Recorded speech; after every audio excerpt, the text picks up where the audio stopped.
Hello friends, welcome you again to our YouTube channel. तो आपको पता है salient features of Indian constitution पे डिस्कशन कर रहे हैं हम लोग। तो फिर से कंटिन्यू करते हैं। होपफुली आज हम ये सैलिएंट फीचर्स कंप्लीट कर लेंगे। ठीक है, तो कुछ 4 क्लासेस ऑलरेडी शूट किया है हमने and this is going to be like fifth class and in 5 classes we have completed the salient features of Indian constitution, right? So it was comparatively big topic, that's why it took comparatively more time. So let's get started. Let's try to complete this salient features of Indian constitution. You remember when we started discussing the salient features, then several salient features I've discussed already with you. The first one was the lengthiest written constitution drawn from various sources, blend of rigidity and flexibility, and so on, like parliamentary form of government, parliamentary sovereignty and judicial supremacy, etc., etc. So many we have done already up to the 12th one, right? The 12th one which today we are going to do is the universal adult franchise. The 13th one is the single citizenship. I have written here for you. You see 12th, 13th, right? These.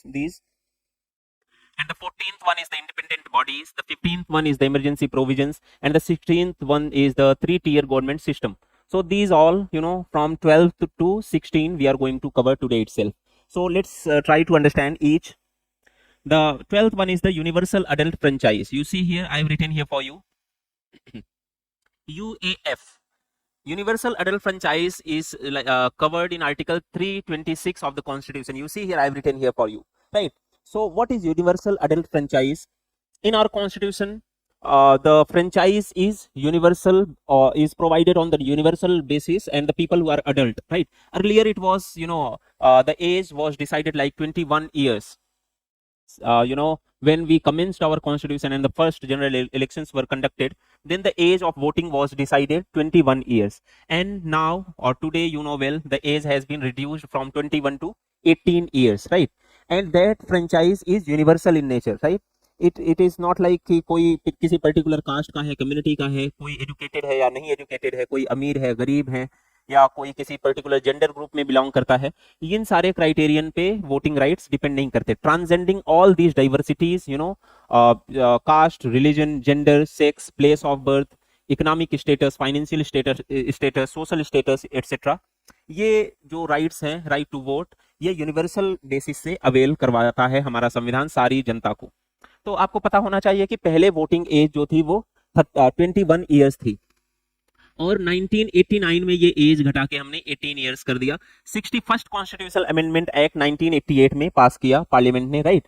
61वां संविधान संशोधन 1988 में पास किया गया, और ये जो as हमारी पहले 21 साल थी, इसको रिड्यूस करके हमने 18 साल कर दिया. यू सी हियर, हम अपने डेमोक्रेसी को और भी ज्यादा ब्रॉड बेस करने की कोशिश कर रहे थे, और ब्रॉड बेस हो जाएगी अगर हमने एज में रिडक्शन कर दिया, घटा दिया उसको. Then more people will get opportunity to elect their government, more people will be entitled to elect their government, or they will participate in the democratic process or the voting process or the electoral process, right? So in this move was a kind of a move taken by the government of India or the India to broad base our democracy, right? And so when we provided universal adult franchise since the commencement of the constitution itself, at that point of time, whole world was surprised. It is reality. Whole world was surprised that India is, a nascent country. It has just born, and it has, provided voting rights to each and every individual of the country. If that person is qualified, of certain age was a criteria. So whole world was surprised, because what was the condition at that point of time when we enacted our constitution or when we got our freedom? Our geographical size was very vast. We are 4th greatest or the largest country in the world. See, our geographical size was very vast, and our population was very huge. Abject kind of poverty was there. Poverty was rampant everywhere. Poverty was visible.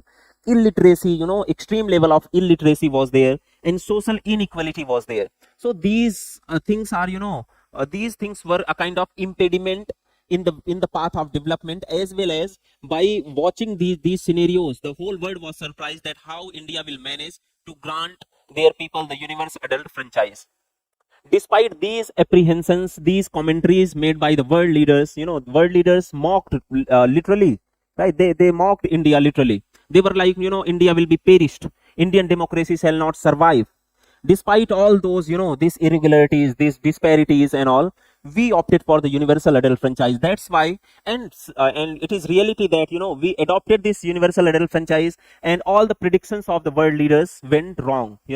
Today also we are continuing with the democracy. We are great democracy. Yes, this is reality. There are some scars also, scarces also, but we are a functioning, well functioning, I would say, and great democracy, and we are continuing with the democracy. We have never suffered on the democratic front, right? So we have proved them wrong.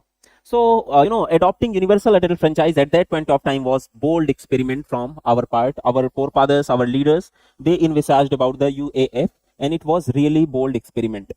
What objective this universal adult franchise fulfills? Let's see here. I've written here for you. It broad bases the democracy, right? Democracy gets broad based. You see, if we would have opted for the selective kind of or qualified kind of franchise, it should not have been, it would not have been the universal in nature. Then what? Our democracy would have been limited. It would have had limited scope. If few elites are electing government, then government is taking care of their interest only. So by opting for the universal adult franchise, we have broad based our democracy, right?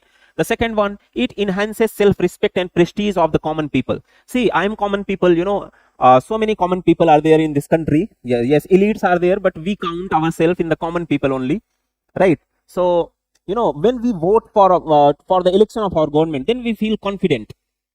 Why? Because we are the masters. We are electing government's fortune, and government, whether the which party will win or which party which will lose, that depends on the public, common people, we the people, right? So we elect the government. That's why we feel confident, we feel prestigious, and we feel like a kind of honorable feeling comes inside us. So we feel confident, and our self respect raises, right? So this universal adult franchise does this also. The next one, it enables minorities to to protect their interest. Minority community is also there in our country. So many communal groups, not communal, so many communities are there. The basis maybe the lingual communities are there, the religious communities are there, or the other kind of classification we can do on the economic basis also. So these minority communities get opportunity to express their opinion, to express their views. If there would not have been the universal adult franchise, then these minority communities would have suffered a lot. They express their, their belief, their kind of choices, likes and dislikes, electoral likes and dislikes through these voting rights. So this much, we achieve by making our system a universal adult franchise. The next feature we are going to discuss is single citizenship. You see here, we have opted for the single citizenship. We proclaim to be a federal country, right? So if we are federation, then we would have opted for the dual citizenship. One citizenship for the Union of India or the federal government, and the second citizenship we would have got from the states. But if you see our scenario, then if you ask me that from where you are, then I would say the India. I've got the citizenship of India. Then you can ask me, don't you have the citizenship of Uttar Pradesh? You belong to Uttar Pradesh? No, I don't have, because there is no dual citizenship concept in our system.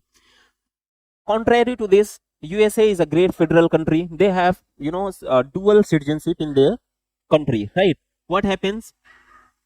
One citizenship they get from the federal government, and the another by state government, right? So what happens by having dual citizenship? Two set of rights and duties people get. So dual set of rights and duties USA people enjoy. One set of rights shall be conferred by the federal government or the union government. Another set of rights and duties shall be conferred by the state government. And on the other hand, how we are having one set of right only provided by the government of India, because we are the citizens of India only, right? We have opted for the single citizenship. So this concept you know well. This citizenship will be covered under Article 5 to 11 of Indian Constitution, and Part 2 deals with the citizenship. See, when we opted for the single citizenship over the dual citizenship, then the idea behind this concept was to unite India, to integrate India, to infuse brotherhood and harmony amongst the Indian people. because at that point of time when we commenced our constitution, when we started our democratic journey, at that point of time our society was fragile, our area was very humongous, very vast, and a extreme level of diversities, diverse communities are there even today also in our system, in our country. So at that point of time we opted for single citizenship to integrate people to identify themselves with one unique identity, that is Indian, right? So this was the motivation, this was the kind of motive behind opting this concept of single citizenship. But misfortunately, despite this attempt, we very often see communal riots happening in our society. So many communal riots happen in our society, in our country. Time to time you see the great communal riots has happened, so many people has been killed. And class conflict also, we very often see the class conflict. What the example of the class conflict is the Naxalism and Maoism, right? Or left wing extremism. Caste wars, we see in our society the wars based on the caste communities, upper caste, lower caste. These wars also happen. Linguistic disputes, the disputes based on the language, we very often see these disputes also. Regionalism, क्षेत्रवाद, आप कहाँ से किसी particular area से belong करते हैं, तो इस आधार पे भी हमने काफी टेंशन अपने देश के अंदर देखा है. तो देखिए, जब यूनिवर्सल अडल्ट फ्रेंचाइज हमने अडॉप्ट किया, उस टाइम पे हमारे फोरफादर्स ने ये इन्विसाज किया था कि our country is going to be integrated, our country is going to be united, our country is going to be infused with the spirit of harmony and brotherhood. But despite this effort we have miserably failed, and these things are continuing in our society. So we can say one thing, that cherished goal of our forefathers, the framers of the constitution, is yet to be realized. Yes, we have not been successful to realize the cherished goal of our forefathers, our framers of the constitution, the great leaders. So we should be worried about this. See how visionary they were. They did not leave even single effort, single attempt to make India great. And what we have done these things. You see, we have done communal riots, class conflicts, caste wars, linguistic dispute, regionalism, etc. So it is very misfortunate. We must learn from our past, what we did, and at least now we need to take corrective measures. We need to do away with the caste conflict, the linguistic conflicts, the communal conflicts. The communal riots should not happen. We need to spread unity, integrity amongst the people, and we need to spread harmony and brotherhood amongst our society, amongst the communities, amongst our people. So this much we have done. We need to realize the cherished goal of our forefathers. Let's move to next feature I've written here for you. The 14th one is independent bodies. See, as we have created the dual system of government or dual political system, in our constitution, the central government and the state government, right? Central government and state government system we have created. At the same time, we have created some independent bodies in our political system, in our constitution, to safeguard the proper functioning of the constitution, or to safeguard the constitutional features of the government, democratic features of the constitution. You see here, these bodies work as a bulwark of the Indian constitution, right? How they work as, what is the bulwark? Bulwark is a kind of a kind of protective fortification from any kind of adverse circumstance or adverse condition. So these bodies, Election Commission of India, Comptroller, Auditor General of India, let me write here general, Comptroller, Auditor General of India, Union Public Service Commission, State Public Service Commission, these bodies work as a bulwark for Indian constitution or for Indian democracy, right?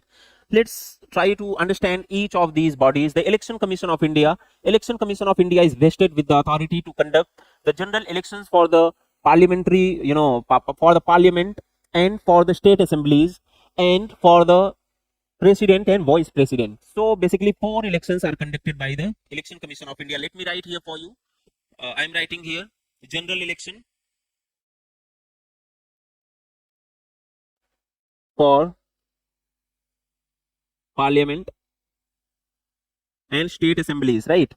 These 2 elections, and elections of president and vice president, right? These 4 elections are conducted by the Election Commission of India. Election Commission of India is a great body. we have ensured in our constitution itself the independence and the autonomy of Election Commission of India, because our our democracy is based on the Election Commission of India. If Election Commission of India shall not be independent, and nowadays Election Commission of India is in controversy, so we'll be making a separate video on the Election Commission of India. But for time being, you just understand this much, that Election Commission of India is vested with the authority to conduct election for the parliamentary seats and the state assemblies, and for the president and vice president, right? They are vested with the power to conduct free and fair elections for the India. Now the next authority is Comptroller Auditor General of India, right? CAG. We call this authority in short CAG, right? Comptroller Auditor General of India. See, this authority is a guardian of public purse of India. This authority scrutinizes the expenditure incurred by the central government and the state government on various fronts. Whatever expenses done by the central government and state government, the Comptroller Auditor General of India scrutinizes. And one more thing she does, she checks the legality and propriety of the public expenditure, right? So he or she checks or scrutinizes all the expenses, and along with that, legality part also is looked into by the Comptroller Auditor General of India, and propriety is also commentary on the propriety, whether that expenditure was legitimate or not legitimate, whether that expenditure was legal or not legal. These all things are done by the Comptroller Auditor General of India. That's why the office of Comptroller Auditor General of India is called as the guardian of public purse of India, right? The next independent body is the Union Public Service Commission. You are familiar with this body. In short, we call this body UPSC, right? And all of you may be preparing for the UPSC or UPPSC. I have written here for the State Public Service Commissions also. You see, State PSC. So Union Public Service Commission, what they do, they conduct exam for the all India services and other central services, and they advise president on the disciplinary matters, right? Two jobs they have got. They are they are a kind of protector of the merit system, or the guarantor of the merit system in our country, right? They conduct exams for the all India services and other central services, and they advise president on the disciplinary matters. The State Public Service Commission, they conduct exam and do recruitment for the state services, right? For state services, sorry, and they advise governor on the disciplinary matters. So in this way, these bodies we have covered, 4 independent bodies which work as a bulwark of our democratic system. We have covered. Let's try to understand. See, these bodies are very crucial. They are involved in very important jobs. Election Commission of India is conducting election for the parliament. They are constituting the government in a way, we can say, right? So if they will be biased, their independence will be compromised, then whole democracy, whole nation will be compromised, right? Whole democracy will be compromised. So what we do, Comptroller Auditor General of India, Union Public Service Commission, State Public Service Commission, if these bodies will be compromised, they will be compromising with their independence or their quality, their performance, then we'll suffer a lot. Our democratic principles, our democracy will be in danger. That's why in constitution itself we have made provision for the independence, to ensure the independence and autonomy of these independent bodies, Let's see what provisions we have made in our constitution. You see, the security of tenure, right? We have written down, or there is laid down procedure in our constitution to ensure the security of tenure of these offices, these bodies, the people who work in these bodies, like Election Commissioner of India, Chief Election Commissioner of India. So we have ensured that their tenure must be secure. Nobody, or by simple process, their tenure cannot be altered or changed. Fixed service conditions. Once they enter upon their office, their service conditions are fixed. They cannot change to their disadvantage, right? Be careful about that. So it also ensures their independence. All the expenses of these offices are the charge expenditure on the consolidated fund of India. Charge expenditure, right? So this also a kind of measure to ensure their independence. So in this way we have covered this salient feature also. Let's move ahead and try to do next salient feature, which I have written here for you, the emergency provisions, right? In our constitution we have we have adopted the emergency provisions also. See what happens, during the normal circumstances, our system works very smoothly. There is no issue. But what if some emergency comes, right? What if when some extraordinary condition emerges? To meet those extraordinary circumstances or conditions, we have made provision in our constitution for the emergency. So basically 3 types of emergency provisions we have incorporated in our constitution itself. let me tell you the motive for the incorporation of emergency: to safeguard or to ensure the unity, integrity, and the sovereignty and security of democratic political system of India. When our country's sovereignty will be in danger, when our country's unity will be in danger, or some kind of there may be some danger for the security, there may be some danger for the democratic political system. To meet these extraordinary circumstances, we have made provision for the emergency. you see here to meet these extraordinary circumstances, we have made a provision for the emergency in our constitution. You see, these are extraordinary circumstances. So three types of emergency provisions we have incorporated in our constitution. You see, I have written here the national emergency. The first one is the national emergency. It is, incorporated in Article 352. Article 352 deals with the national emergency. There are three types, right? Let me write here for you three types of emergency provisions we have made in our constitution. The basis for the national emergency shall be the war and external aggression, right? War and external aggression. I've written here for you. If some war is happening with some different country, with our country, or some external aggression is happening with our country, then we'll proclaim national emergency by virtue of Article 352, right? The next emergency is the state emergency.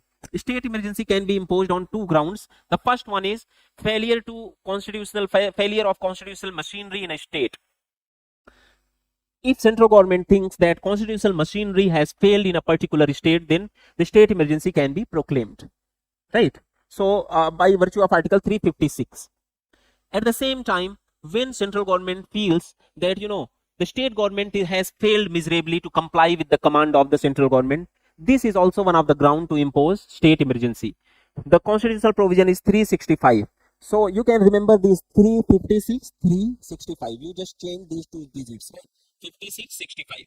So this one is 365. When union government thinks that state government has failed to comply with the command of the central government, then state emergency is imposed by using Article 365. And when union government is like कि किसी प्रदेश में constitutional machinery fail कर गई है, वहां पे constitutional machinery काम नहीं कर पा रही है, और तो ऐसी कंडीशन में भी इमरजेंसी का प्रोविजन है आर्टिकल 356 के अंदर, ठीक है?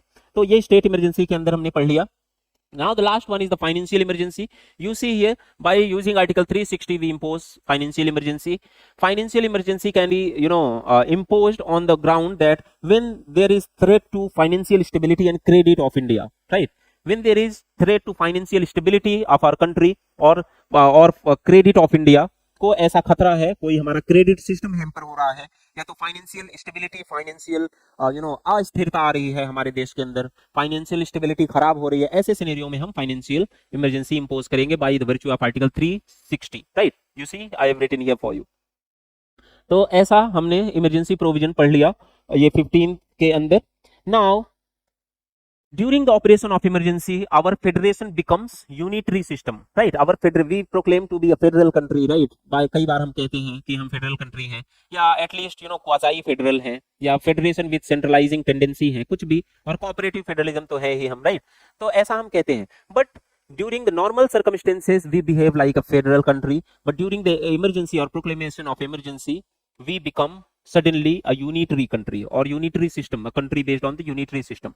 Here the central government becomes all powerful and states become mere administrative machinery for the central government.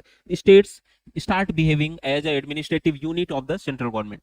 States lose their independence. They are like just a kind of administrative unit in the hand of central government, and central government or the union government becomes all powerful, right? All the powers get shifted to the central government or the union government. So in normal circumstances we are federation or whatever, half federation or whatever, but during the imposition of emergency we immediately or suddenly, even without the constitutional amendment, we become suddenly a kind of unitary country. See, this feature is very unique in our constitution. You try to understand, in different countries are there, they are either federal or unitary, or they may be like federation, half federation also. So when they want to switch from the federation to unitary or unitary to federation, they need to do constitutional amendment. Great constitutional amendment is needed. But what we have done, we don't need even the constitutional amendment, just impose national emergency and we become unitary country. So this feature is very unique in our constitution. It is very rare we have made this provision. So the people who allege that we have just copy pasted our constitution from the different sources. We have taken so many things, and in this way we have drafted our constitution. It is not reality. It is not reality. See, uh, so let's leave that. It will consume our time. Let's move ahead and try to do the next feature, the 16th feature. 3-tier government system we have opted for.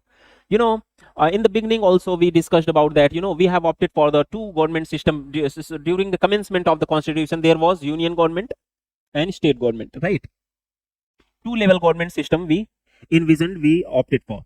But with the passage of time, we realized that we need third tier government also. We needed a kind of decentralization kind of scheme, and this kind of measure was taken through through the 73rd and 74th Constitutional Amendment Act, which was brought in 1992.